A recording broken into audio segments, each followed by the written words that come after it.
everyone, welcome to my channel. My name is Rachel, and today I'll be setting up my budget for April. I'm on a journey to become debt-free and financially stable. If you enjoy this kind of content, please drop a like and consider subscribing. And if you stick around later, I will share with you how I was able to save over $200 in my monthly expenses. So a little bit about my paycheck. I work full time as an office manager for a hospice. It's a salaried position, so my paychecks are the same, and I get paid bi-monthly. The first and the 20th are my paydays, unless they fall on a weekend. So it could be less than 15 days or more than 15 days, which makes things hard sometimes, even just by a few days. But here I have all of my variable expenses, and most of these, except for the electric bill, these all get stuffed into my cash wallet. And then over here I have written out all of my fixed expenses, and these amounts don't change. I know exactly when they're going to come out or when I pay them. They're not all auto drafted, and I know the exact amount.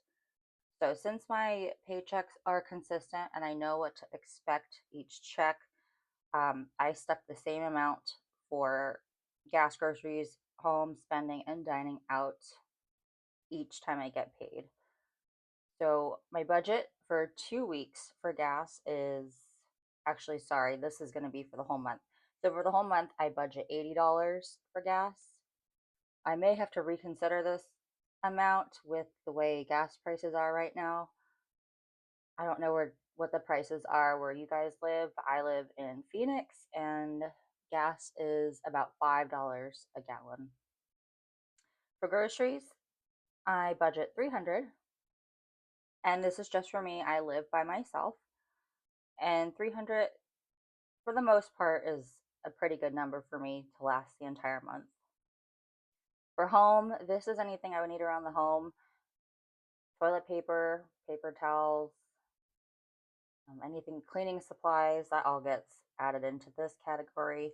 So for home, I budget 80. For spending, this probably doesn't seem like a lot, but I give myself $50 a month, and that goes 25 per check into my wallet. And then dining out, I do not eat out that often, so I allocate 50 for the month. Occasionally, lunches will pop up with friends, or we'll have work lunches, things like that. But usually, I have this money left over at the end of each paycheck. And then for my electric bill, I put this under variable expenses because this amount does change per month.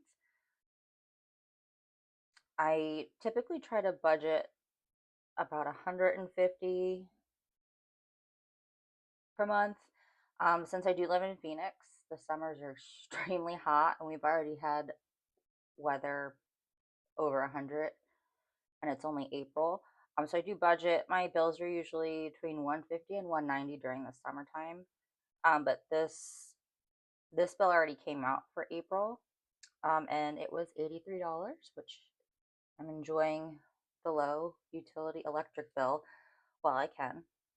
And so the total for the month for all of these expenses is $710. And then for my fixed expenses, dental is, my insurance is 48.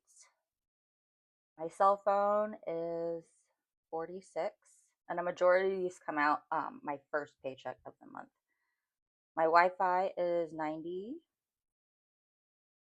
I'm a little bit embarrassed about my subscriptions, but I don't have too many, I don't think, but the total price per month is $79. I need to cut down on those, I think. And then my car insurance is 132.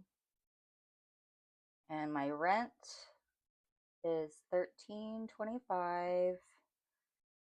And then I do have student loans I'm trying to pay off, which is $290 per month.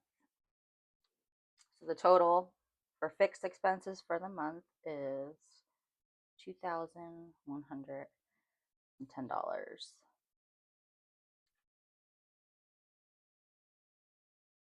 Next, for sinking funds for the entire month, I try to allocate $450.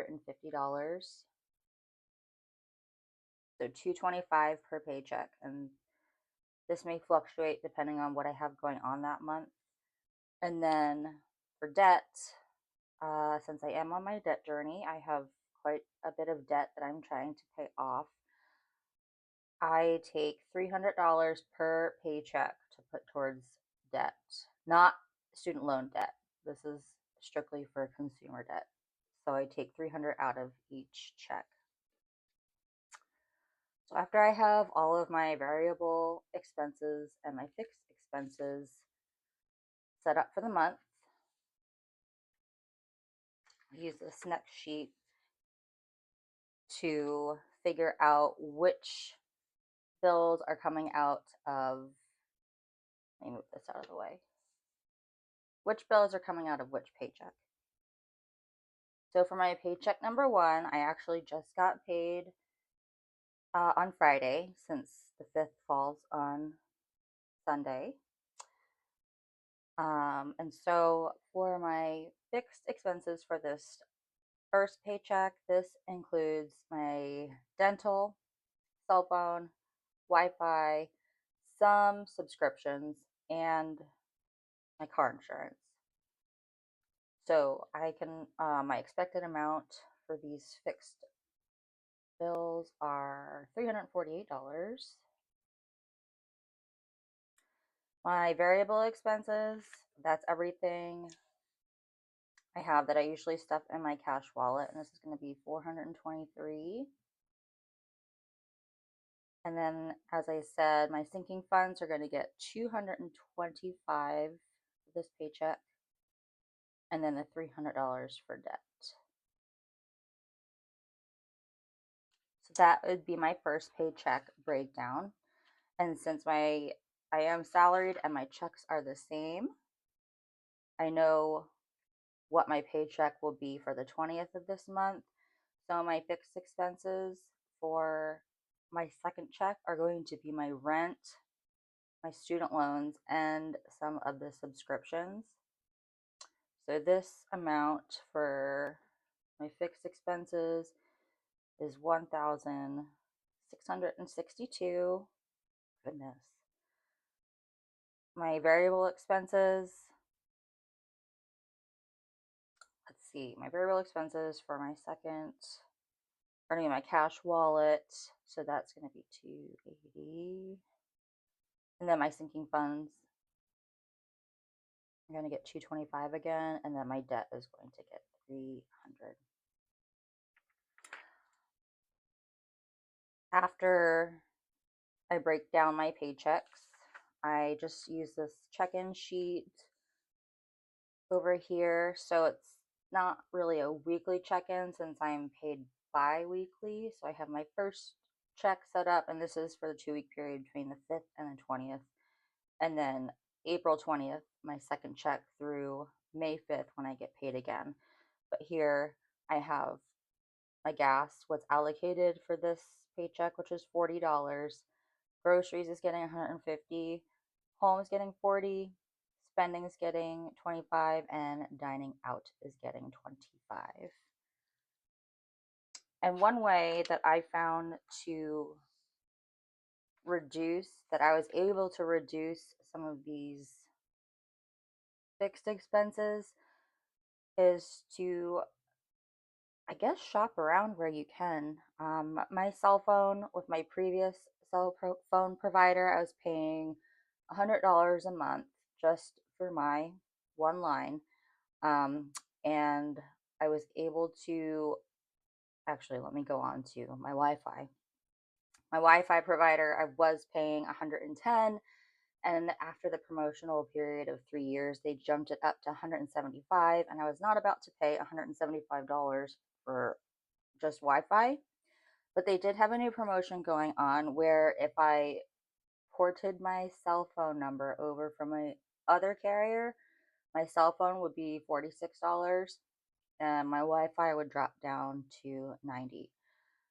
And I thought that was going to be a big pain, but it actually worked out to be, in favor of my budget. So I was able to save $54 on my cell phone bill by switching over and bundling it with my Wi-Fi, and then that dropped my Wi-Fi down to $90. So I saved $20 on my Wi-Fi bill. And then subscriptions, I guess there's not much you can really do except cancel the ones that you really don't need. And then for my car insurance with my previous carrier, I was paying, oh gosh, I was paying $265 a month. And I don't have a new car. I don't have a fancy car. I have a car that was made in 2018. So it's definitely not a new car, but they were charging me $265. And so I switched to a new car insurance provider and dropped down to $132. So that saved me $133, is basically half.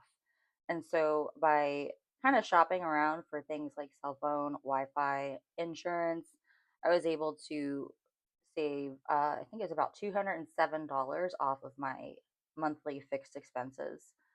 So if you are, you notice your bills starting to get a little out of hand, it doesn't hurt to shop around with, your cell phone provider or Wi-Fi provider, especially if you've been a loyal customer of theirs.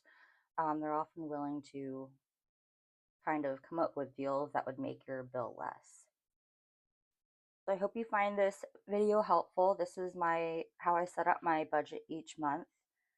Um, in the future, I will go into this section, this debt. It's too long to do right now. I'll do a breakdown of what type of debt I have, how old the debt is, how much the debt is, and how much I have to come up with to get it off my credit and pay it off.